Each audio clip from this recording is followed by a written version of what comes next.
Hi everyone, this is Anam. Welcome to PhD jobs and admission. तो आज के इस वीडियो से हम इग्नू पीएचडी एंट्रेंस एग्जामिनेशन के लिए इग्नू के 2016 के प्रीवियस ईयर क्वेश्चंस देख रहे हैं ऑन रिसर्च मेथोडोलॉजी, जिसमें कि आप सभी को पता है कि आपका जो इग्नू का पीएचडी एंट्रेंस एग्जामिनेशन है ये 7 जैन को कंडक्ट करवाया जा रहा है। नोटिफिकेशन रिलीज हुई है। 31 दिसंबर तक आपको रजिस्ट्रेशन फॉर्म्स फिल करना है, जो कि ऑनलाइन मोड में ही होगा। ठीक है, रजिस्ट्रेशन फी आपकी 1000 रुपीज़ होने वाली है। तो ये इन डिटेल आपको वीडियो भी देखने मिलेगा हमारा, एज वेल एज आपको previous year question sessions and research methodology पर डिटेल में वीडियो भी हमारे डेली हम आपको अपलोड फॉर्म में हम आपको डेली वीडियोस आपके साथ शेयर करते रहते हैं, जिससे कि आपकी अच्छी तरीके से प्रैक्टिस हो। और अच्छी तरीके से प्रैक्टिस होने के लिए जैसे पीडीएफ एमसीक्यूज वगैरह, रिविजन क्वेश्चंस, वीडियो लेक्चर्स में प्रीवियस ईयर और क्वेश्चंस और theory MCQs questions, most expected questions. तो इन सब के लिए आपको हमारे कोर्स को आपको परचेस करना होगा। कोर्स जैसे कि आपका पेपर 1 कोर्स होता है, हम आपको रिसर्च मेथोडोलॉजी के लिए कंप्लीट कोर्स प्रोवाइड करते हैं, जिसमें शॉर्ट नोट्स होते हैं जो कि आपके इंटरव्यू में जो क्वेश्चंस पूछे जाते हैं वो भी हमने हमारे नोट्स में कवर कर रखा है। मॉक टेस्ट है, रिविजन पीडीएफ है, और एग्जामिनेशन से कुछ दिन पहले आपको रिविजन सेशन भी देखने मिलेगा। तो काफ़ी सारा हम आपको पेपर 1 के लिए कोर्स प्रोवाइड कर रहे हैं, जिसके लिए आपको स्क्रीन पर दिए गए नंबर पर आपको हमें कॉन्टैक्ट करना है, या फिर आप हमारे डायरेक्टली ऐप पर भी विजिट कर स्टडी मटेरियल को एक्सेस सकते हो। नीचे हमारे comment section as well as description box में हमने लिंक प्रोवाइड कर रखे हैं। डायरेक्टली विजिट कर हमारे ऐप के थ्रू भी स्टडी मटेरियल को एक्सेस कर सकते हो। ऐप पर हमारे कुछ डेमो सेशंस भी आपको देखने मिल जाएगा, जिससे कि आप इजीली उन सारी चीज़ों को समझ सकते हो। So that's it and let's begin with the video. तो हम देख लेते हैं एमसीक्यू स्टार्ट करने से पहले फॉर योर पेपर 1 जो कि रिसर्च मेथोडोलॉजी है। रिसर्च मेथोडोलॉजी पर कंप्लीट कोर्स अवेलेबल है, जिसमें आपको video lectures, notes, mock test, revision PDF plus previous year questions की पीडीएफ हम आपको प्रोवाइड करते हैं with a limited fee and 100% passing guarantee. तो जैसे कि आप सभी को पता है, आपके पीएचडी एंट्रेंस एग्जामिनेशन में इस ईयर इग्नू के 2024 सेशन के लिए 50% वेटेज एंट्रेंस एग्जामिनेशन यानी 50% आपका रिसर्च मेथोडोलॉजी को दिया गया है एंट्रेंस एग्जामिनेशन में, और 40% वेटेज रिसर्च मेथोडोलॉजी को दिया गया है फॉर योर इंटरव्यू। तो interview as well as entrance examination के लिए हम आपको प्रिपेयर करवा देते हैं। हर एक क्वेश्चन किस तरीके से क्वेश्चंस पूछे जा सकते हैं, प्रीवियस ईयर क्वेश्चन सेशंस वगैरह हम आपको सारी चीज़ें प्रोवाइड करते हैं। डेली हमारे लेक्चर्स भी अपलोड होते हैं, जिससे कि आपकी प्रैक्टिस होते रहे। सो नोट्स हमारे काफ़ी इंपॉर्टेंट है, जो कि आपके इंटरव्यू में भी हम आपको सारी चीज़ें क्वेश्चंस यहाँ पर नोट्स में हम आपको बता रखते हैं। तो सब कुछ हम आपको प्रोवाइड करें विद लिमिटेड फी, जिसके लिए आपको स्क्रीन पर दिए गए नंबर पर आपको हमें कॉन्टैक्ट करना है, या फिर हमारे ऐप के लिंक नीचे डिस्क्रिप्शन में आपको मिल जाएगी, वहाँ से भी आप स्टडी मटेरियल को एक्सेस कर सकते हैं। एंड ऑल्सो फॉर पेपर 2 का भी हम आपको स्टडी मटेरियल प्रोवाइड करते हैं, जिसमें हमको फुल सिलेबस नोट्स हम आपको प्रोवाइड करते हैं for paper 2 and most expected MCQs हम आपको प्रोवाइड करते हैं। जैसे कि आप स्क्रीन पर देख सकते हो, काफ़ी सारे सब्जेक्ट्स का हम यहाँ पर आपको एमसीक्यूज नोट्स प्रोवाइड करते हैं, जिसके लिए अगेन आपको स्क्रीन पर दिए गए नंबर पर आपको हमें कॉन्टैक्ट करना है, या फिर आप हमारे ऐप पर विजिट कर स्टडी मटेरियल को एक्सेस कर सकते हो। So that's it and let's begin with the MCQs. First question, data collected directly from the field is. इस क्वेश्चन में हमें फाइंड आउट करना है कि ऐसा डेटा जो डायरेक्टली फील्ड से कलेक्ट करा जा रहा है, सो वो डेटा कौन से डेटा के अंडर आएगा, क्या वो सेकेंडरी होगा, प्राइमरी होगा, या फिर टर्शियरी होगा, हमें ये फाइंड आउट करना है। सो यहाँ पर आपके लिए एक हिंट गिवन है, डायरेक्टली डायरेक्टली एक फील्ड से डेटा कलेक्ट कराया जा रहा है, कलेक्ट कर रहा है रिसर्चर। सो रिसर्चर यहाँ पर किसी और से डेटा, किसी और सोर्सेस से डेटा नहीं यूज कर रहा है, मेन सोर्सेस से यूज कर रहा है डेटा, मेन सोर्सेस से यूज कर रहे हैं। जैसे सर्वेस के थ्रू रिसर्चर डेटा कलेक्ट करेंगे, इंटरव्यूज के थ्रू, ऑब्जर्वेशंस के थ्रू। तो ये सारी चीजों के थ्रू, इन मेन सोर्सेस के थ्रू रिसर्चर डायरेक्टली एक फील्ड से डेटा कलेक्ट कर रहे हैं, किसी फील्ड से डेटा वो कलेक्ट कर रहे हैं। सो ये आपका हो जाएगा प्राइमरी डेटा। तो रिसर्चर जब खुद डेटा कलेक्ट करते हैं, खुद डेटा को जनरेट करते हैं, सो वो आपका आ जाएगा प्राइमरी डेटा। तो इस क्वेश्चन में भी आपको यही पूछ रहा है, data collected directly from the field is primary data. So यहाँ पर आपका ऑप्शन भी करेक्ट हो गया। देन ऑप्शन ई आपको गिवन है सेकेंडरी डेटा। सेकेंडरी डेटा क्या होता है, ऐसा डेटा जो किसी दूसरे सोर्स से लिया गया हो, जैसे आर्टिकल्स, पेपर्स, मैगजीन्स। सो इन सारे चीजों से, अगर इन सारे सोर्सेज से अगर आप डेटा को लेते हैं, मतलब किसी और रिसर्चर का आप डेटा कलेक्ट कर रहे हो, जो कि ऑलरेडी डेटा अवेलेबल, आपके पास ऑलरेडी डेटा अवेलेबल है, उससे आप डेटा कलेक्ट कर रहे हो, सो वो सेकेंडरी डेटा में आएगा। तो यहाँ पर सेकेंडरी डेटा में रिसर्चर खुद डेटा जनरेट नहीं करते, बल्कि किसी और का डेटा यूज करते हैं। तो यहाँ पर आपको ऑप्शन ही इनकरेक्ट हो जाएगा। Then option C, tertiary data. Tertiary data क्या होता है, टर्शरी डेटा जिसमें primary as well as secondary data, ये दोनों डेटा का कॉम्बिनेशन आपको टर्शरी डेटा में मिलेगा। टर्शरी डेटा जैसे फॉर एग्जांपल आपकी डिक्शनरीज इंसाइक्लोपीडियाज, उसमें आपका primary as well as secondary data दोनों भी इंक्लूडेड रहता है। लेकिन इस क्वेश्चन में हमें पूछ रहा है कि ऐसा डेटा जो डायरेक्टली किसी फील्ड से कलेक्ट करा गया है, तो उसे हम कहते हैं primary data, not tertiary data. तो यहाँ पर आपका ऑप्शन सी इनकरेक्ट हो जाएगा। देन यहाँ पर आपका करेक्ट ऑप्शन हो जाएगा option B, primary data. Primary data एक ऐसा डेटा होता है जो रिसर्चर खुद डेटा को कलेक्ट करते हैं। So option be here is the right answer. Next, unstructured interview is, इस क्वेश्चन में हमें फाइंड आउट करना है कि अनस्ट्रक्चर्ड इंटरव्यू क्या होता है। अनस्ट्रक्चर्ड इंटरव्यू जैसे नेम में ही मीनिंग आपको पता चल रहा है, अनस्ट्रक्चर ऐसी चीजें जो पहले से स्ट्रक्चर्ड नहीं हो, जो पहले से कोई प्री प्लान नहीं हो, प्री प्लान नहीं होता है। इंटरव्यू आप देखते हो, इंटरव्यू में जो रिसर्चर है वो रिस्पोंडेंट से क्वेश्चंस पूछते हैं। सो जो क्वेश्चंस पूछेंगे रिसर्चर वो पहले से प्री प्लान नहीं होंगे, बल्कि जो रिस्पोंडेंट्स रिस्पॉन्स कर रहे हैं उसी के बेसिस पर नेक्स्ट क्वेश्चन रिसर्चर पूछते जाएंगे। सो अनस्ट्रक्चर्ड इंटरव्यू जब होता है उसमें आपके पास जो क्वेश्चंस होंगे वो प्री प्लान नहीं होंगे, बल्कि आप डायरेक्टली इनफॉर्मल क्वेश्चंस होंगे उसमें। ओके, अब अनस्ट्रक्चर्ड इंटरव्यू होता क्या है हम ऑप्शंस के थ्रू देखते हैं। Option A, close ended. Close ended का मतलब क्या होता है, जिसमें आप सिर्फ यस या फिर नो टाइप में आंसर करते हो। रिस्पोंडेंट जो होते हैं यस और नो टाइप में आंसर करते हैं। लेकिन इंटरव्यू का मतलब क्या होता है, कॉन्वर्सेशन। आप उसमें कॉन्वर्सेशन करते हो, आप उसमें बात करते हो, किसी एक टॉपिक के बारे में कुछ डिटेल में उसके बारे में जानने की कोशिश करते हो, उनका रिस्पोंडेंट का रिस्पॉन्स जानते हो। तो रिस्पोंडेंट सिर्फ यस और नो में आंसर नहीं करेगा। तो यहाँ पर आपको ऑप्शन ए इनकरेक्ट हो जाएगा। Then option B, not conversational. जैसे कि मैंने आपको अभी कहा कि इंटरव्यू हो रहा है, इंटरव्यू में आप किसी से बात करते हो, उनका ओपिनियन जानने की कोशिश करते हो, उनको जो भी एक पर्टिकुलर टॉपिक पर इंफॉर्मेशन आप उनके थ्रू डेटा को कलेक्ट करते हो, तो उसमें कॉन्वर्सेशन तो होगा, नॉट कॉन्वर्सेशन। या आपका ऑप्शन बी यहाँ पर इनकरेक्ट हो जाएगा। Then option C, rigid. Rigid क्या होता है, याद रखिएगा, रिजिड का बेसिकली मतलब होता है स्ट्रक्चर, मतलब आप पहले से प्लान करते हो। लेकिन मैंने आपको कहा अनस्ट्रक्चर इंटरव्यू में कोई चीज प्लान नहीं होती है। तो यहाँ पर आपका ऑप्शन सी भी इनकरेक्ट हो जाएगा। सो यहाँ पर आपका करेक्ट ऑप्शन हो जाएगा option D, none of the above. क्योंकि unstructured interview basically, unstructured interview में आपके ओपन एंडेड क्वेश्चंस होते हैं। ओपन एंडेड क्वेश्चन मतलब जिसमें आप यस और नो टाइप के क्वेश्चंस को आंसर नहीं करते हो, बल्कि आप कोई वर्ड्स और टेक्स्ट के फॉर्म में आंसर करते हो और रिस्पोंडेंट्स वर्ड और टेक्स्ट के फॉर्म में रिस्पॉन्स करते हैं। सो अनस्ट्रक्चर इंटरव्यू में आपका इस क्वेश्चन का करेक्ट ऑप्शन हो जाएगा option D, none of the above. Next, A research tool which is answer with yes or no is, इस क्वेश्चन में हमें फाइंड आउट करना है ऐसा कौन सा डेटा कलेक्शन टूल है रिसर्च में जो रिस्पोंडेंट्स आपको आंसर करते हैं सिर्फ और सिर्फ यस और नो टाइप में। सो हम वन बाय वन हम ऑप्शंस देखते हैं। Option E, an interview guide. Interview guide क्या होता है, जिसको हम कहते हैं list of high level topics. मतलब रिसर्चर इस लिस्ट में टॉपिक्स लिख लेते हैं जो उनको इंटरव्यू में अपने कवर करने होते हैं, वो सारे टॉपिक्स लिख लेते हैं अपने एक लिस्ट में। सो उसे हम कहते हैं an interview guide. So interview हो रहा है मतलब यहाँ पर कॉन्वर्सेशन होगा, यहाँ पर रिस्पोंडेंट जो रिस्पॉन्स करेगा रिसर्चर को सिर्फ यस और नो टाइप में नहीं करेगा। दैट्स व्हाई पर आपका ऑप्शन है इनकरेक्ट हो गया। Then option B, an interview schedule. Interview schedule क्या होता है, वेरी सिंपल, अगेन यहाँ पर भी एक लिस्ट होती है। इस लिस्ट में ऐसी लिस्ट होती है जिसमें रिसर्चर सारे क्वेश्चंस लिख लेते हैं जो अपने वो रिस्पोंडेंट्स को पूछने वाले हैं। मतलब यहाँ पर एक रिसर्चर लिस्ट बना लेते हैं जिसमें एक स्ट्रक्चर्ड क्वेश्चंस होते हैं, मतलब क्वेश्चन सारे रिसर्चर पहले ही लिख लेते हैं जो अपने रिस्पोंडेंट्स को पूछने वाले हैं। अगेन यहाँ पर इंटरव्यू हो रहा है, तो आपको यस और नो टाइप में रिस्पॉन्स नहीं मिलेगा। दैट्स व्हाई पर आपका ऑप्शन ए इनकरेक्ट हो जाएगा, सॉरी ऑप्शन बी इनकरेक्ट हो जाएगा।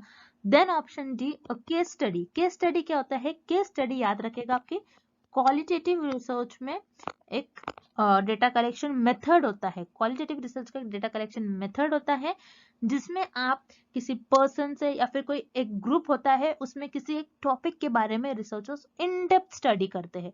सो उसे हम कहते हैं केस स्टडी। तो केस स्टडी में एक पर्टिकुलर टॉपिक के बारे में इन डेप्थ स्टडी हो रही है। किसी टॉपिक के बारे में अगर इन डेप्थ स्टडी हो रही है तो यहाँ पर आपको यस और नो में रिस्पॉन्स नहीं मिलेगा, बल्कि वर्ड्स और टेक्स्ट के फॉर्म में आपको रिस्पॉन्स और रिस्पॉन्डेंट्स का आंसर मिलेगा। सो यहाँ पर आपको ऑप्शन डी भी इनकरेक्ट हो गया। Then here correct option is option C, a questionnaire. Questionnaire क्या होता है, जिसमें रिस्पॉन्डेंट जो होते हैं आपको आंसर करते सिर्फ और सिर्फ यस नो टाइप में। अब जैसे आप किसी होटल में आपने लंच किया है, तो आपको उसके बाद फीडबैक फॉर्म मिलता है। तो उसमें रहता है कि हमारी आपको टेस्ट कैसा लगा और हमारी सर्विस कैसा थी। तो आपको यस और नो टाइप में ऐसे क्वेश्चंस का आंसर करना होता है। तो क्वेश्चन एक ऐसा रिसर्च में डेटा कलेक्शन टूल होता है जिसमें रिस्पोंडेंट जो आंसर करते हैं वो यस और नो टाइप में करते हैं। दैट्स व्हाई आपको करेक्ट ऑप्शन हो जाएगा ऑप्शन सी, अ क्वेश्चनएयर।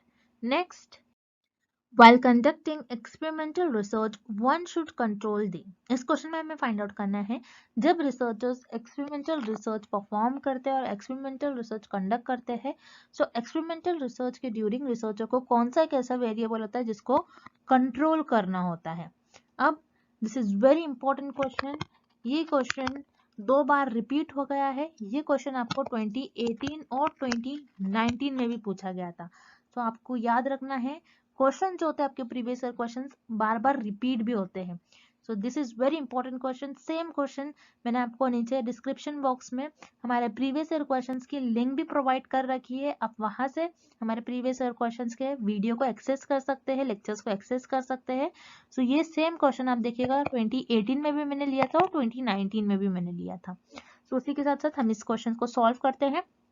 जैसा कि आप देख रहे हैं, इस क्वेश्चन में आपको बताया गया कि एक्सपेरिमेंटल रिसर्च में रिसर्चर कौन सा एक वेरिएबल होता है जिसको कंट्रोल करने की कोशिश करता है।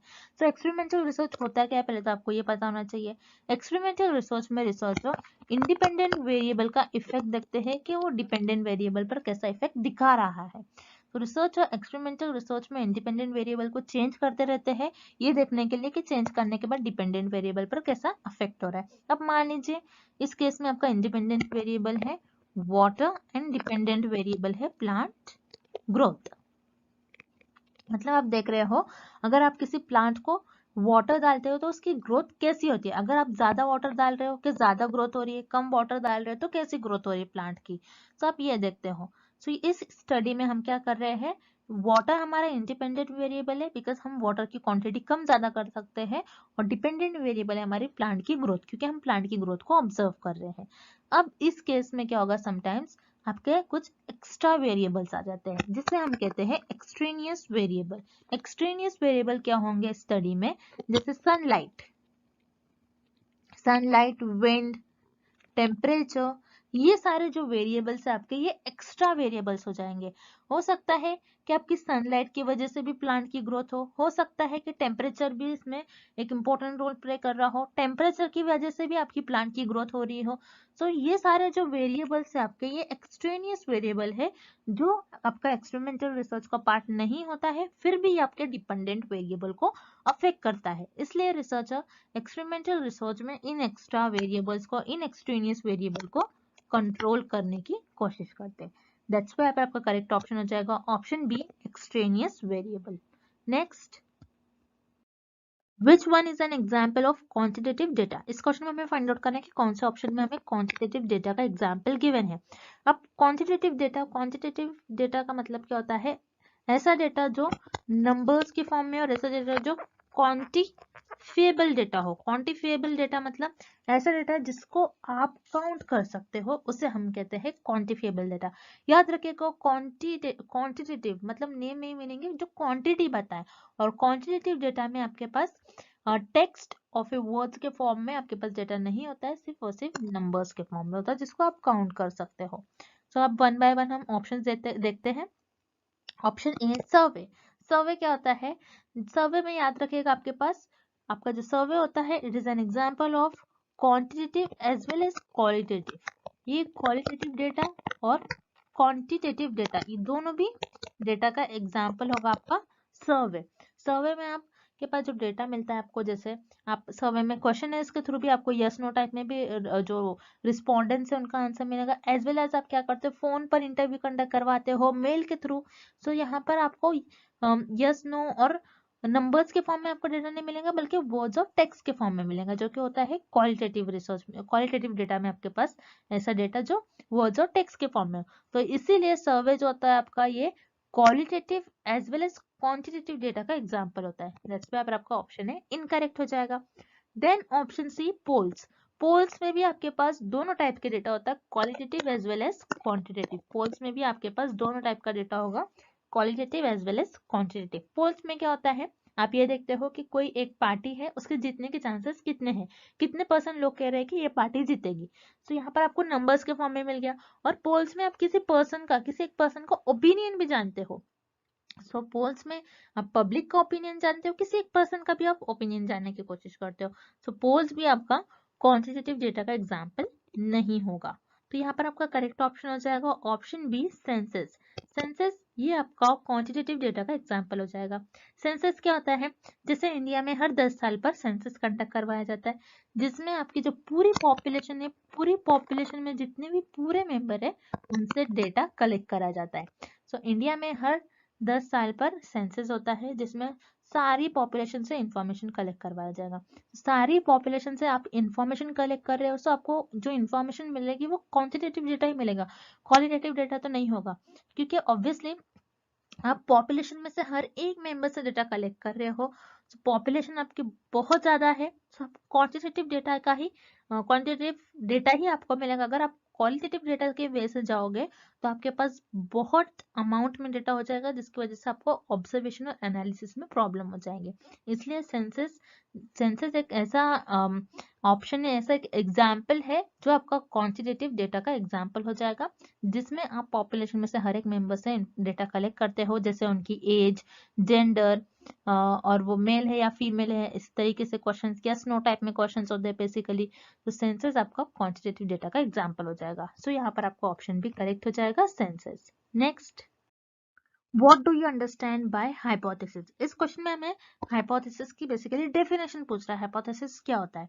सो हाइपोथेसिस एक टेंटेटिव स्टेटमेंट होता है। टेंटेटिव का मतलब है टेम्पररी। एक टेंटेटिव स्टेटमेंट होता है जो रिसर्चर्स के अजम्पशंस या फिर गेसेस पर बेस्ड होता है। सो अजम्पशंस और गेसेस कैसे हो सकते हैं रिसर्चर के, मान लीजिए मेरा एक ऐसा अजम्पशन है, मेरा एक ऐसा टेंटेटिव स्टेटमेंट मैं दूंगी अपनी रिसर्च में कि हो सकता है अगर मैं वाटर ज्यादा दूं तो हो सकता है पर्टिकुलर प्लांट की ग्रोथ भी ज्यादा हो। सो ये मेरा हाइपोथेसिस है, मुझे ऐसा लगता है, हो सकता है कि मैं अगर वाटर ज्यादा दूं तो हो सकता है कि प्लांट की ग्रोथ भी ज्यादा हो। तो ये मेरा टेंटेटिव स्टेटमेंट है, ये एक टेम्पररी स्टेटमेंट है, और मैं इसी टेंटेटिव स्टेटमेंट को, इसी टेम्पररी स्टेटमेंट को अपने रिसर्च में टेस्ट करने की कोशिश करूंगी वेदर इट इज ट्रू और फॉल्स। अब हाइपोथेसिस क्या होता है, hypothesis is an assumption about relations between variables। मतलब यहाँ पर एक वाटर आपका एक वेरिएबल हो गया एंड प्लांट ग्रोथ एक वेरिएबल हो गया। अब ये दो वेरिएबल्स पर, इन दो वेरिएबल्स के बीच में कैसा रिलेशन है, क्या अगर मैं वाटर ज्यादा दूं प्लांट को तो वाटर प्लांट की ग्रोथ ज्यादा हो रही है।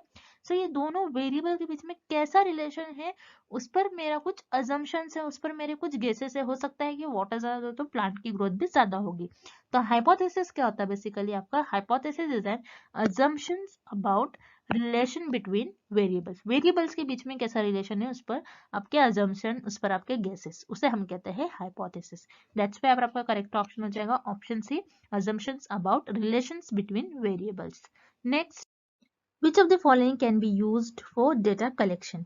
इस क्वेश्चन में हमें फाइंड आउट करना है कि कौन से टूल के यूज से हम डेटा को कलेक्ट कर सकते हैं। सो वन बाय वन हम ऑप्शंस देखते हैं। Option A, interview.